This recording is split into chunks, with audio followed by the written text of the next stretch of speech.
నా బంగారు కూతురా, నువ్వు అమాయకురాలివి, పొట్టి తెంగరదానివి, తెలియలేని దానివని పాపం ఈ సమాజంలో ఎట బతుకుతావో ఏటో అనుకున్నాను. కాని ఏటగాడు అదను చూసి దెబ్బ కొట్టినట్టు గురి చూసి భలే కొట్టావు. అది దెబ్బ. లేకపోతే లేకపోతే ఈ బల్లితో పెట్టుకుంటారా? ఎంత ఇబ్బంది పెట్టారు, ఎంత టార్చర్ చేశారు. వాళ్ళ వల్ల సరిగ్గా నిద్ర కూడా పట్టేది కాదు. ఇప్పుడు ఇప్పుడు చాలా చాలా హ్యాపీగా నిద్రపోతాను. అమ్మడా, ఇంకా నర్మదా ప్రేమల్ని ఇంట్లో ఎవ్వరూ నమ్మరు. వేదవతి తర్వాత ఇంకా ఇంట్లో మహారాణి సకరం తిప్పేది నువ్వే. అవునమ్మా, దానికోసమే కదా మనం ఇన్నాళ్ళు కష్టపడి ఎదురు చూసింది. ఇంట్లో అధికారం నాకు రానివ్వు, అప్పుడు అప్పుడు చెప్తా ఆ నర్మద ప్రేమల సంగతి. కాని అమ్మడో, ఆ అమూల్యని ఆ బండోడి దగ్గరికి తీసుకెళ్ళింది మనమేనని లీకింగ్ ఏం చేయలేదు కదా? మ్యాటర్ మొత్తం పేమ వైపే ఉంది కదా? అమ్మోయ్, అమూల్య మన గురించి చెప్పేతదని నిన్ను సాన భయపడిపోయాను. మట్టి మన చేతికి అంటకూడదని ఈ వల్లి 0.2 తెలివితేటలు ఉపయోగించి నర్మద ప్రేమ అమూల్యల వైపు ఉన్నట్టు యాక్టింగ్ చేశా. వాళ్ళతో కలిసి జీవించేశాను. అమ్మడో, అది 0.2 కాదని నాకు డౌటింగ్ కొడుతుందే. తమరు చదివింది అంతంత మాత్రం, యాసాలకేం తక్కువ లేవు. అమ్మడో, నువ్వు చెప్పే, మన మీద వాళ్ళకి డౌటింగ్ ఏం రాలేదు కదా? నువ్వే కంగారు పడికమ్మా, డౌట్ ఏం రాకుండా నేను మేనేజ్ చేసేసాను కదా. అబ్బా అబ్బా అబ్బా అబ్బా అబ్బా అబ్బా, మేనేజింగ్ చేయటంలో నీకు ఈ తండ్రి తెలివితేటలే వచ్చాయమ్మా. ఏడ్చావులే, నీ తెలివితేటలు వస్తే తెల్లారినట్టే ఉంటది. నువ్వు కూతంతా ఆగు. అమ్మడో, ఆ ప్రేమ నర్మదలో మన చేతికి సిక్కారని ఎక్కువ ఆనందపడిపోకు. ఎప్పటి నుంచి చాలా జాగ్రత్తగా ఉండాలి. ఇంట్లో అందరినీ గమనిస్తూ ఉండు, ముఖ్యంగా మీ ఆయన్ని. అదే నేను ఆలోచిస్తున్నానమ్మా. మా ఆయన పుట్టి అమాయకుడు, ఎవరు చెప్పినా నమ్మేస్తాడు. ఏది జరిగినా నా మేనేజింగ్ నేను చేసేతాను కదా. సరే సరే అమ్మడో, ఏదో 1-2 సార్లు విజయం సాధించామని ఎక్కువ సంబరపడిపోకు. తల్లిని చెప్తున్నాను, జాగ్రత్తగా ఉండు, సరేనా? అట్టాగే అమ్మా. ఏదైనా చేసే ముందు నాకోసారి చెప్పి తగలడు. నీ సొంత నిర్ణయాలు తీసుకోకు. సర్లేమ్మా, నేను చూసుకుంటానుగా. అమ్మడో,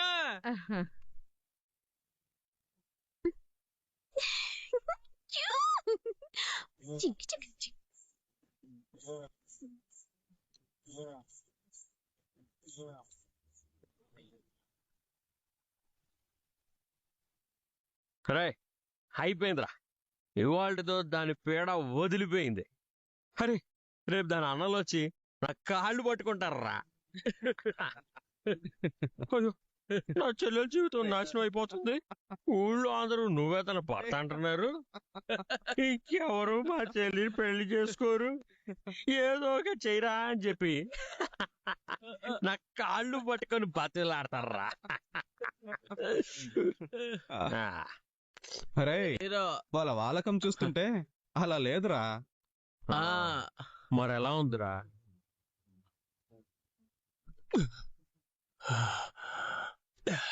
వాడి కాళ్ళు ఎరగొట్టాలి బావా. అసలు ఎంత ధైర్యం బావా వాడికి?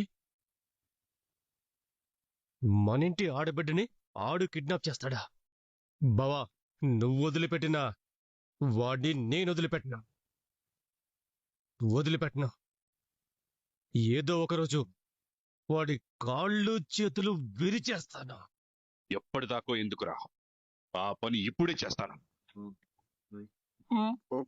బావా, నేను వస్తాను.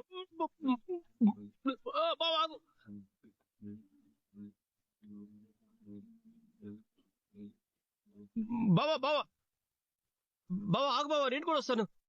బావా బావా బావా నేను వస్తాను బావా. వద్దురా, నేనే వాడి సంగతి చెప్తాను. ఈ టైంకి వాడు ఫ్రెండ్స్ అందరితో కలిసి ఆ గ్రౌండ్ లోనే ఉంటాడు. అది కాదు బావా. బావా బావా బావా ఆగు బావా. అయ్యో, అయినా ఏంట్రా ఇది? మీరు ప్రేమించి పెళ్లిళ్ళు చేసుకున్నారు. కానీ మీ భార్యలు కనీసం ఏ విషయం మీతో పంచుకోరా? అన్ని వాళ్ళకిష్టం ఉన్నట్టే చేస్తారా? రే ధీరజ్, ప్రేమ నీతో అయినా ఒక్క మాట చెప్పుంటే చెల్లి ఈరోజు ఆ కొంపలో ఉండేదా? రే నడుపుడా, మీ ఆవిడ కూడా ఏంట్రా, తనైనా కనీసం నీకైనా చెప్పాలి కదరా.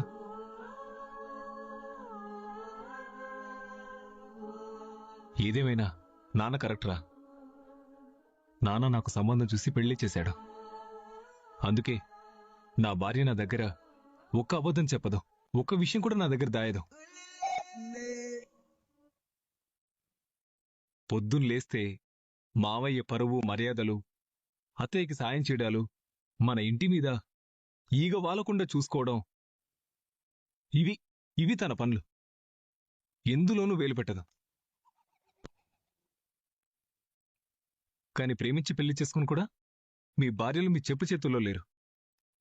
అన్ని వాళ్ళిష్టం వచ్చినట్టే చేస్తున్నారా? బా రావల్లి, నీకు 100 ఏళ్ళు. ఇప్పుడే నీ గురించి చెప్తున్నాను, నువ్వే వచ్చావు.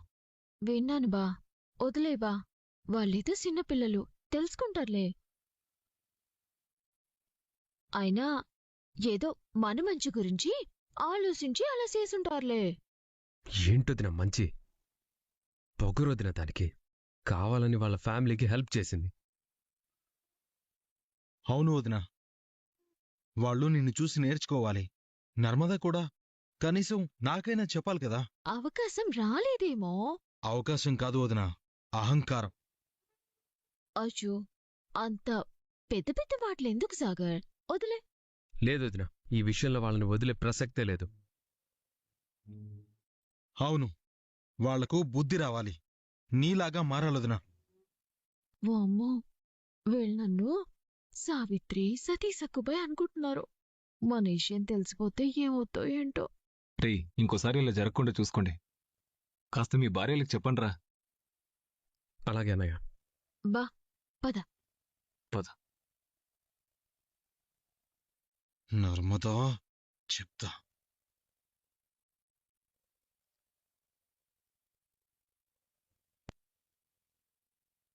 అల్లుడు, ఒరే చిన్నల్లుడు, ఒరే మీ నాన్న విశ్వగాడి కొట్టడానికి గ్రౌండ్కి వెళ్ళాడ్రా. అవునా? అవునరా, అక్కడ వాడు ఫ్రెండ్స్ తో తాగుతూ ఉంటాడు. ఏమవుతుందోనని భయంగా ఉందిరా.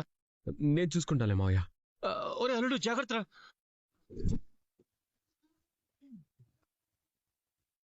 ఆపేది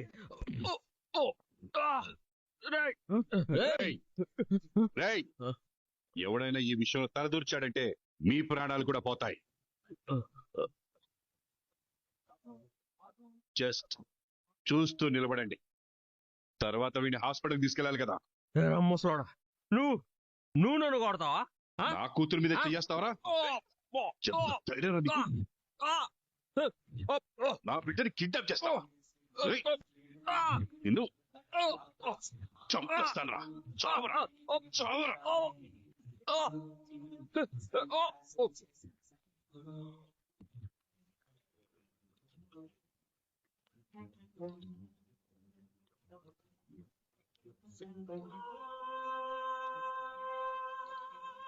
ఆ బిడ్డ జోలికి వస్తావా?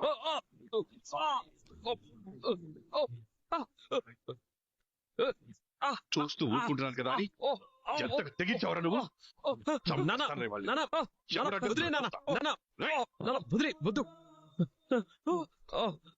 వదిలే నాన్న, వాడి సంగతి నేను చూసుకుంటాను. రండి నాన్న. రేయ్, ఇంకోసారి నా ఇంటి వైపు కన్నెత్తి చూసినా కూడా ప్రాణాలు తీసేస్తాను.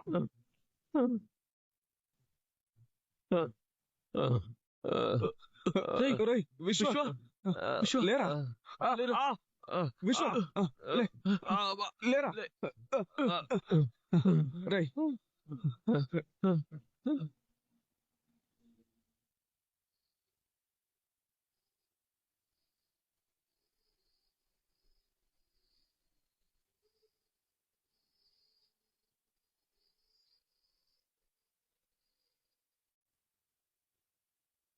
ఏంటి సాగర్, ఏం చేస్తున్నావు? ఎందుకు కింద పడుకోవడం? పైన పడుకో. అవసరం లేదు. ఎవరెక్కడుండాలో అక్కడుంటేనే మంచిది. అంటే అంటే భర్తని గౌరవిస్తే భర్త స్థానంలో ఉండొచ్చు, కానీ ఎందుకు పనికిరాని వాళ్ళ చూస్తున్న భార్య పక్కన పాడుకోలేం. అసలు ఇప్పుడు నేనేం చేశానని అంత పెద్ద పెద్ద మాటలు అంటున్నావు? వద్దు, నటించొద్దు నర్మదా. నేనేమో నీకు అన్ని విషయాలు చెప్పాలి, మొగుడిగా అది నా బాధ్యత. కానీ నువ్వు మాత్రం ఇంత పెద్ద విషయం నా దగ్గర దాచిపెట్టి అందరి ముందు నన్ను ఒక పనికిరాని వాడిగా చేశావు. నీకోసం నిన్ను, మీ నాన్నని, మీ కుటుంబాన్ని ఒకటి చేయాలని నేను నా కుటుంబాన్ని ఎదిరించి నిలబడ్డాను. కానీ నువ్వు నా దగ్గర విషయాన్ని దాచిపెట్టావు. నా చెల్లెల్ని ఇన్ని రోజులు మా శత్రువులు ఇంట్లో ఉంచావు. కనీసం నాకు మాట కూడా చెప్పాలనిపించలేదా నర్మదా? అది కాదురా, చూసావుగా మావయ్య పరిస్థితి. ఇంట్లో పరిస్థితి సెట్ అయ్యాక చెప్దామనుకున్నాను. ఇది చాలా సెన్సిటివ్ విషయం రా. అదే నేను అంటున్నాను, ఇది చిన్న విషయం కాదు, నా చెల్లెలి జీవితం. మరి నాకెందుకు చెప్పలేదు అంటున్నా. అంటే మొగుడిగా నీ దగ్గర నాకు వాల్యూ లేదా? వాళ్ళు నన్ను ఎలాగూ కొడుగ్గా చూడట్లేదు, నువ్వు కూడా నన్ను మొగుళ్ళా చూడడం మానేశావా? ఎప్పుడూ నా తప్పులు ఎత్తి చూపడం కాదు నర్మదా. ఒక వేలు నా వైపు చూపించేటప్పుడు 4 వేలు నీ వైపు చూపిస్తాయని మర్చిపోకు. ఇప్పుడు ఇంట్లో అందరూ నీకు మాత్రమే తెలుసనుకోరు, నాకు తెలిసే ఇదంతా జరిగిందనుకుంటారు. నేను చెప్తాను ధీరజ్, ఇందులో తప్పంతా నాదే అని ఇంట్లో వాళ్ళందరికీ నేను చెప్తాను రా. ప్లీజ్ అర్థం చేసుకోరా. సాగర్, ఏంటి? నేను అరవగలను, అరిపించకు.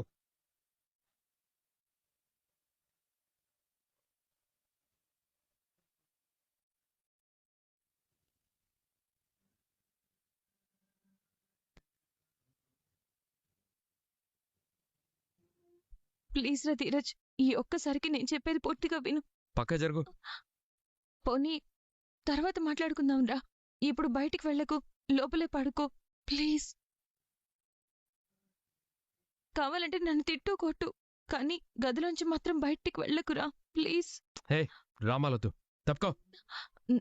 ధీరజ్, మనసును వేయి కన్నులతో కాపు కద్యన వచ్చేమా ఏ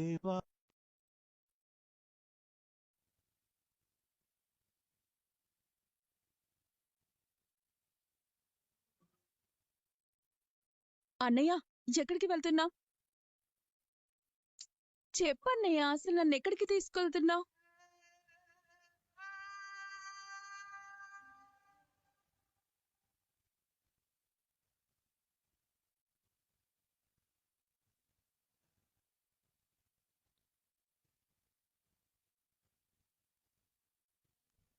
దిగమ్మా.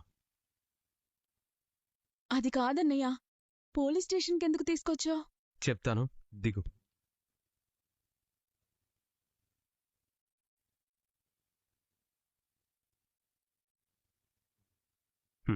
పద. పోలీస్ స్టేషన్కి ఎందుకన్నయ్యా? చెప్తానని చెప్పాను కదా, పద.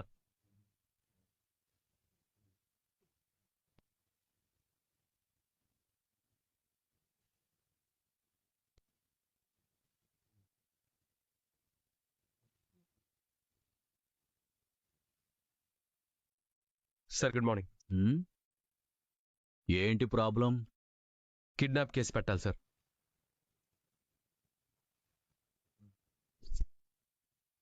ఎవరి మీద? భద్రావతి మేనలుడు విశ్వక్ మీద.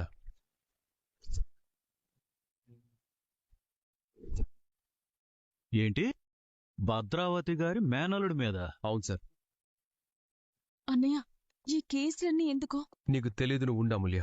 కిడ్నాప్ అంటున్నారు, అసలేమైంది? ఆ విశ్వక్ నా చెల్లెల్ని కిడ్నాప్ చేసి ఒక నైట్ అంతా రూమ్ లో బంధించి హింసించాడు సార్. అందరి దృష్టిలో నా చెల్లెల మీద మచ్చ వేయాలని చూశాడు. అన్నయ్య, ఈ కేసులో పోలీస్ స్టేషన్లంటే అమ్మ నాన్న టెన్షన్ పడతారు. నేను చూసుకుంటాను, నువ్వు టెన్షన్ పడకు. జస్ట్ కంప్లైంట్ రాసివ్వు చాలు. ఏమ్మా, మీ అన్నయ్య చెప్పేది నిజమేనా? ఎస్ఐ గారు అడుగుతున్నారు, చెప్పు. నేను చూసుకుంటానని చెప్పాను కదా, భయపడకుండా ధైర్యంగా జరిగిందేంటో చెప్పు.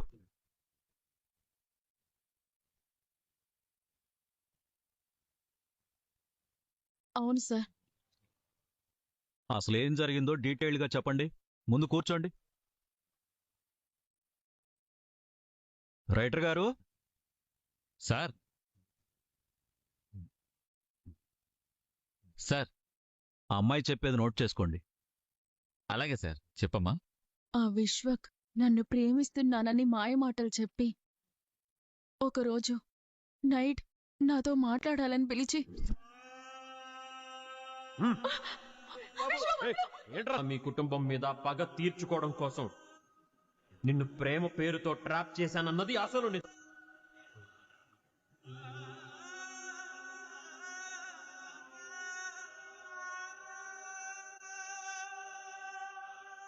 ఎదుగోండి సార్.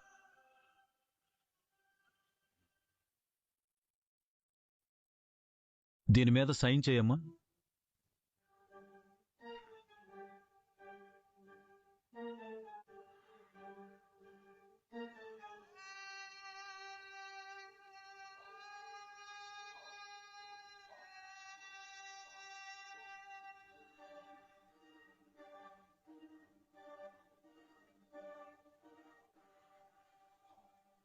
కానిస్టేబుల్స్,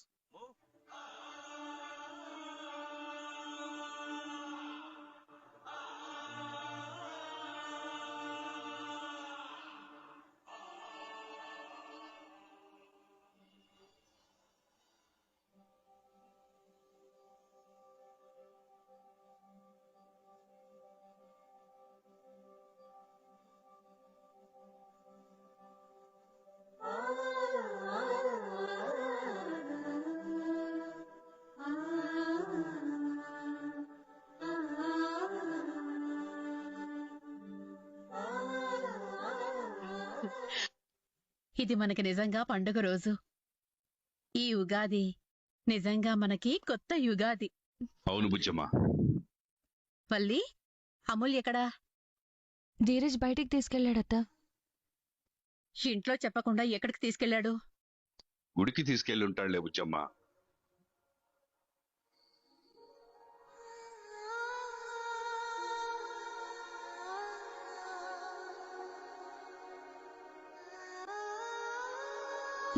వల్లి, అందరికీ ఉగాది పచ్చడి పెట్టు.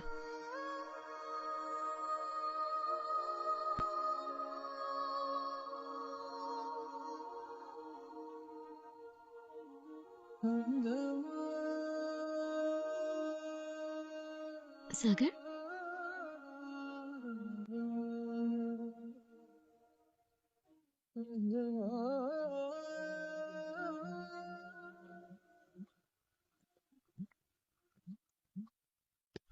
ఏమండి, ఇంతకీ ఉగాది పచ్చడి ఎలా ఉందో చెప్పలేదు? బాగుంది బుజ్జమ్మ, కాస్త పులుపు ఎక్కువైంది. ఇంట్లో కూడా అలాగే ఉంది కదా. కొందరు బరువు బజార్కిచ్చే పనులు చేస్తున్నారు. ఇక పచ్చడిదే ఉందిలే. అవునండి, ఈ ఉగాది పచ్చడిలో చేదు కూడా ఎందుకు వేస్తారో నాకే మధ్య తెలిసింది.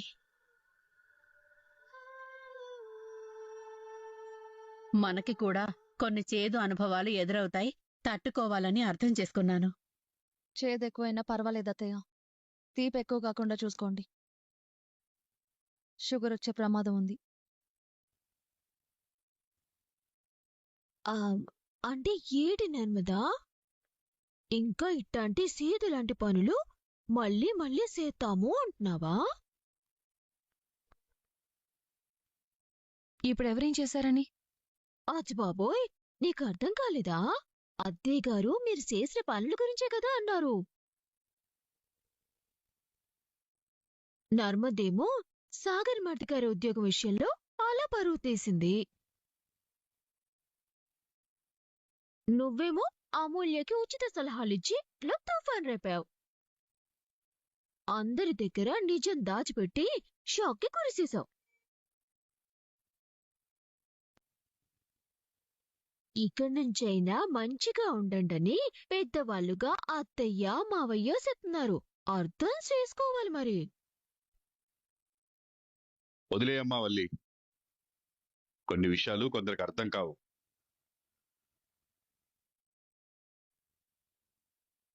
మమ్మల్ని అర్థం చేసుకోవడానికి, మా మనసులు బాధపడకుండా చూసుకోవడానికి అందరూ నీలాగా వల్లీలు కాదు కదా.